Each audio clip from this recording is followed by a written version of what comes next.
welcome to QED News. I'm Joel. Today marks the 20th anniversary of the Sandinistas' fall from power in Nicaragua, so we'd like to take this opportunity to share with you a brief history of how they rose to power. To start us off, here's Monica. Hey, it's Monica here to give you a brief history of Nicaragua. And here's a brief history of Nicaragua before the Sandinista Revolution occurred. In 1937, Somoza Garcia took power of the country. He achieved the totalitarian throne because of his alliance with the United States and his complete control of the National Guard. He was a cruel leader and used terror tactics and massive executions. He was killed during a celebration. His eldest son, Luis Somoza, took the presidency, and his youngest took the control of the National Guard. The younger brother, Anastasio Somoza Debalde,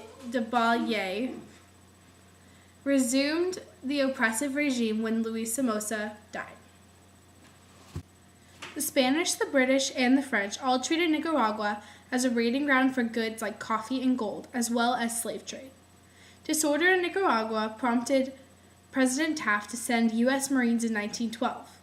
Presidents in America were in charge of the U.S. troops, who were in charge of the Nicaraguan National Guard. U.S. bankers were given a huge role in controlling the economy. This involvement, called the Yankee imperialism, escalated so much to a point where the U.S. Marines supported a presidential candidate in warfare against forces loyal to other Nicaraguan politicians. The Yankee imperialism lasted from 1912 to 1933.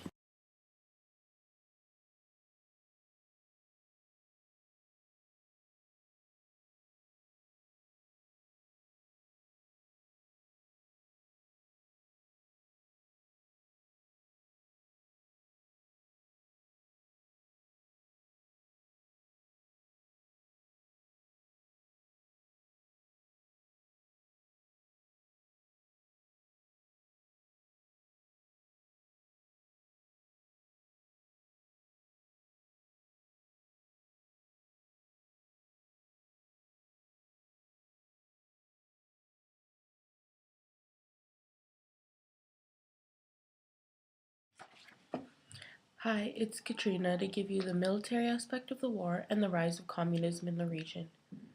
There was no formal declaration of war. Guerrilla warfare was mostly used. In 1958, Ramon Raudales, a companion of Augusto Cesar Sandino, launched a guerrilla movement in northern Nicaragua. The small band that he led lived in the mountains and urged the people to take up arms against the Somoza dictatorship. Although they were finally wiped out by a National Guard squad, they had inspired others to begin similar activities. These included students as well as a youthful group within the Nicaraguan Socialist Party, which was Nicaragua's Communist Party.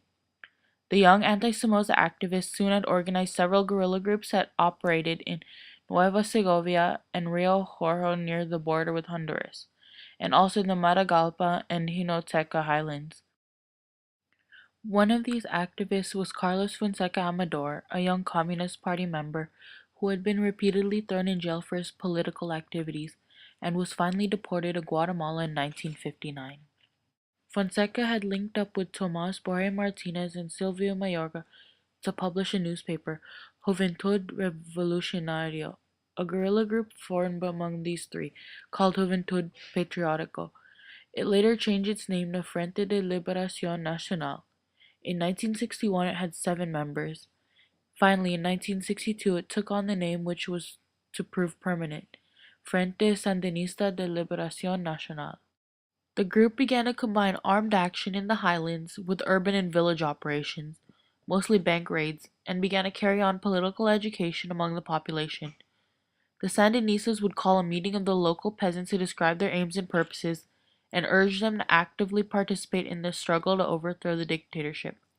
However, between the years 1962 and 1964, many of the small Sandinista group were imprisoned or killed by the National Guard. On February 1st, 1979, the Sandinistas established the Frente Patriótico Nacional, which included Los Doce, the PLI, and the Partido Popular Social Cristiano. After the formal unification of the Sandinista guerrillas in March, heavy fighting broke out all over the country. By then, the Frente Sandinista de Liberación Nacional was better equipped, with weapons flowing from Venezuela, Panama, and Cuba, mostly through Costa Rica. During May, the FSLN launched its final offensive as the National Guard began to lose control of many areas of the country. In a year's time, bold military and political moves had changed the FSLN from one of many opposition groups to a leadership role in the anti-Somoza revolt. The political project of the revolution was anti-imperialist, classist, popular, and revolutionary. The growth of the military was a direct consequence of the revolution.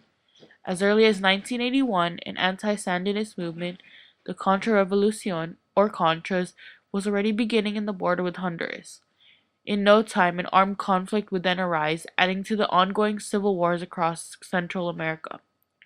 Contras, heavily backed by the CIA and secretly the U.S. government, opened a second front in the Atlantic and Costa Rican frontier of the country, making the 80s an even more stressful decade. 1978 saw the formation of several more anti-Somoza organizations, such as the Movimiento Democrático Nicaragüense, the Frente Amplio de Oposición, and the Movimiento del Pueblo Unido. Because the Somoza dictatorship was mostly anti-communist, the anti-Somoza organizations were mainly communist. The Nicaraguan Socialist Party was Nicaragua's Communist Party and was a member of Comintern, or Communist International. And now, allow me to present to you the ways in which the Sandinista Revolution affected not only Nicaragua, but the entire world. The ways in which the Sandinista Revolution affected Nicaragua can be put into three categories: economy, culture, and military. The Nicaraguan economy under the Somozas could be divided into two sections: Managua, the large advanced center of Nicaragua that Somoza used to broadcast his wealth and prosperity to the world, and the rest of the nation, a poverty-ridden land of rural farmers who planted only what the government allowed them. When the Sandinistas took power after the revolution, they began a series of economic reforms. Instead of the government-controlled economy that Somoza had utilized, the Sandinistas introduced an economy that blended socialist and capitalist ideals. Private ownership of industry was allowed, as well as competition amongst workers, but state management and social welfare were also implemented. The Nicaraguan economy was still based heavily around agriculture, however, and as a third-world country, their farming technology had fallen far behind the rest of the world. From 1979 to 1986, the Sandinistas enacted 4 phases of what is known as the Nicaraguan Agrarian Reform, a plan to revitalize their farming industry. Among the changes brought to Nicaraguan society by the Sandinista Revolution, one of the most important was the Nicaraguan Literacy Campaign, launched in 1980 in response to the high numbers of illiterate rural Nicaraguans. Within 5 months, illiteracy had fallen from 50% to only 13%, a feat that won them international accolades from the United Nations Educational, Scientific, and Cultural Organization. Education was not the only area in which the Sandinistas improved, however, and by the end of their reign, they had achieved international recognition for the improvements they had reached in childcare, healthcare, unions, land reform, and more. The Nicaraguan military expanded heavily after the revolution, and the rise of the Contras, or counter-revolutionaries, backed by the CIA and US government, soon pushed them to their limits. A compulsory draft known as the Patriot Military Service was utilized to help defend the Sandinistas from those who opposed the reforms they had implemented. The Sandinista Revolution occurred during the height of the Cold War. The United States President Ronald Reagan condemned the Sandinistas for supporting Marxist rebel groups in Latin America after taking power. This led the United States government and CIA to begin funding and training contra-militant groups to overthrow the FSLN, an effort that ultimately proved fruitless.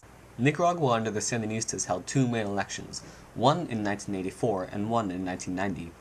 Both were approved as fair and unpressured by the United Nations, and the FSLN won by a landslide in 1984. In 1990, however, the FSLN lost to a rival party known as the UNO, or National Opposition Union, and the Sandinistas lost their control over the nation. Again, this has been Katrina with QED News. Thanks for watching and I hope you tune in again next week.